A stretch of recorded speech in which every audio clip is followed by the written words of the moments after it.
ওং নমঃ ভগবতে বাসুদেবায়।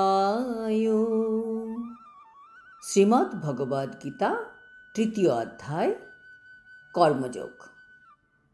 হরে কৃষ্ণ। আজ আমরা কর্মযোগের 7 নম্বর শ্লোকটি শুনব। যস্তেন্দ্রিয়াণি মনসা নিয়ম্যারভতে অর্জুনা কর্মেন্দ্রিয়ৈ কর্মযোগম আসক্তঃ স বিশিষ্যতে।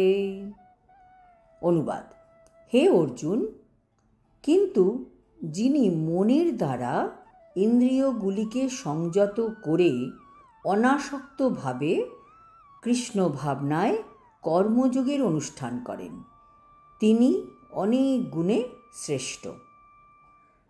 তাৎপর্য: উচ্ছৃঙ্খল জীবনযাপন ও ভোগতৃপ্তির জন্য ভণ্ড সাধুর জীবন অবলম্বন করার পরিবর্তে নিজের কাজে নিযুক্ত থেকে জীবনের প্রকৃত উদ্দেশ্য সাধন করা বহু গুণে ভালো।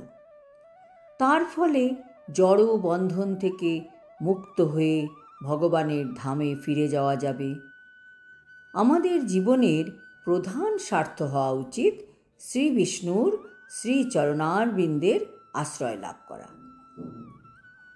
এই যে বর্ণাশ্রম ধর্মের পরিকাঠামো তৈরি হয়েছে সমাজে, তা হচ্ছে আমাদের সেই চরম লক্ষ্যে পৌঁছতে সাহায্য করার জন্য। একজন গৃহস্থ যদি কৃষ্ণ ভাবনায় উদ্বুদ্ধ হয়ে তার কর্তব্য কর্ম সাধন করে, তবে সেও সেই গন্তব্যে পৌঁছতে পারবে।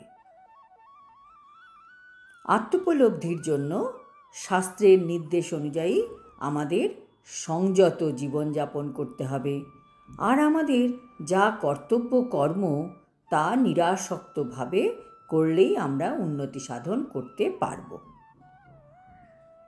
যে ব্যক্তি বা সাধু অজ্ঞ জনসাধারণকে প্রতারণা করার জন্য লোক দেখানো আধ্যাত্মিকতা করে, সেই রকম ভণ্ডের থেকে যে ব্যক্তি ঐকান্তিক এই পদ্ধতির অনুসরণ করেন, তিনি অনেক উন্নত স্তরে অধিষ্ঠিত। আর যে ভণ্ড সাধু জীবিকা নির্বাহের জন্য ধ্যান করার ভান করে, তার থেকে রাস্তার একজন কর্তব্যনিষ্ঠ ঝাড়ুদারও অনেক বেশি মহৎ ব্যক্তি। আজ এই পর্যন্ত। আগামী পর্বে আমরা জানতে পারব কিভাবে কর্মত্যাগ থেকে কর্মের অনুষ্ঠান শ্রেয় হয়। হরি ওম তৎসৎ। হরে কৃষ্ণ।